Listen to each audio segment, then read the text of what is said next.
Agora, gente, com esse calorão em toda a nossa região, ontem a gente entrevistou ao vivo um climatologista que explicou que nós estamos sim com temperatura maior, acima da média e que deve se manter assim. E aí a gente sempre fala, né? Hidratação, toma muita água, crianças, idosos. Só que aí, gente, a gente precisa ficar de olho também na garrafinha que a gente está tomando essa água, né? Como que tá a sua garrafinha? Com que frequência que você costuma lavar ela ou mesmo trocar? Tiago Moraes está com esse assunto hoje aqui com a gente no EPTV1 para explicar certinho, né, Tiago? A gente tem que andar assim com a garrafinha para cima e para baixo porque a gente consegue beber mais água dessa forma, porém temos que higienizá-la da forma correta, né? Boa tarde. Pois é, Juliana, boa tarde para você, para a Cláudia, para todo mundo que está assistindo. É verdade, olha, tempo quente, água, umidade, é tudo um ambiente propício para a multiplicação das bactérias. E quando a gente está com a garrafinha de água e leva à boca, essa situação pode levar tudo para dentro do nosso organismo, né? As bactérias, elas estão no ambiente, né? No ar, na nossa boca. E o grande problema é que elas estão em equilíbrio. Só que o nosso organismo consegue combatê-las de uma maneira normal, né? Mas o problema é quando elas se multiplicam demais por causa da falta de higiene dessas garrafinhas. Aí a situação fica complicada, a gente pode adoecer. E é sobre isso que a gente conversa agora com a professora de Química, do Departamento de Química da USP, a Fernanda Souza. A gente tem algumas garrafinhas aqui, professora, e qual que deve ser a higienização correta delas? Boa tarde a todos. Bom, a maneira mais correta, né, de estar fazendo a higienização é a maneira mais simples que todo mundo conhece. É a lavagem com água e sabão, né? De preferência, utilizar uma escova, né, apropriada. Pode ser a escova que vende no supermercado para garrafas, principalmente para mamadeiras, né? Então, a pessoa pode utilizar e empregar água e sabão e lavagem à abundância, né? É importante que enxague bem e que deixe secar para evitar que fique ali a água acumulada e evitar o mofo dessa água parada posteriormente. Tem algumas misturinhas na internet, elas resolvem? Infelizmente são falácias, né?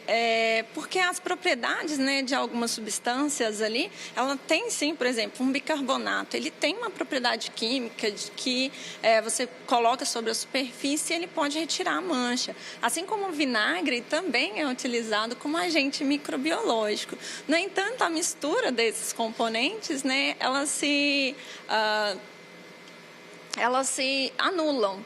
Então, a gente realmente não tem as propriedades, né, que seriam de limpeza para garrafa nesse caso, né? O que eu indico seria, no caso de garrafas comuns assim, se ela estiver manchada, é deixar, né, de molho com água, com bicarbonato de sódio, por exemplo.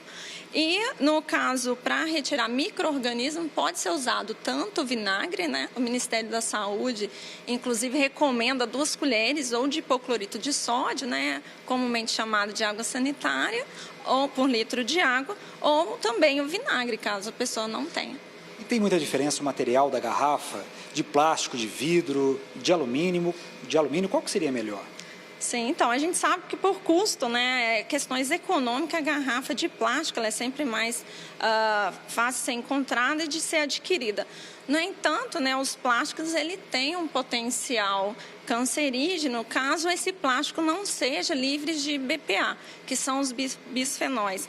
Esses bisfenóis são desreguladores endócrinos e pode sim causar problemas à saúde. Então, o mais recomendado seria as garrafas térmicas de inox, né? Elas são um pouco mais caras, mas elas garantem, né, que não vai ter essa contaminação por BPA.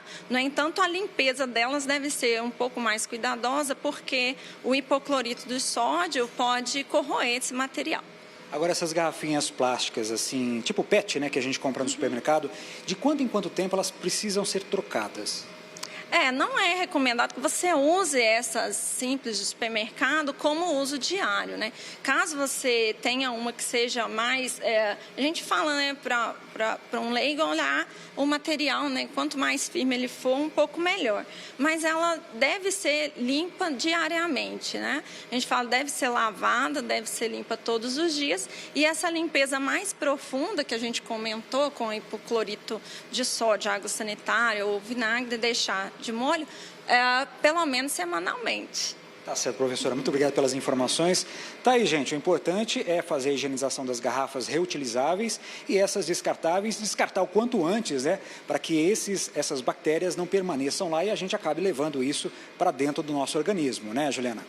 Resolve um problema, né, da hidratação e cria outro. Não tem jeito, a gente precisa ter muito cuidado em deixar essas garrafas PETs no carro, ali no aquele calor, no sol. Tomar muito cuidado mesmo. Obrigada, viu, Tiago?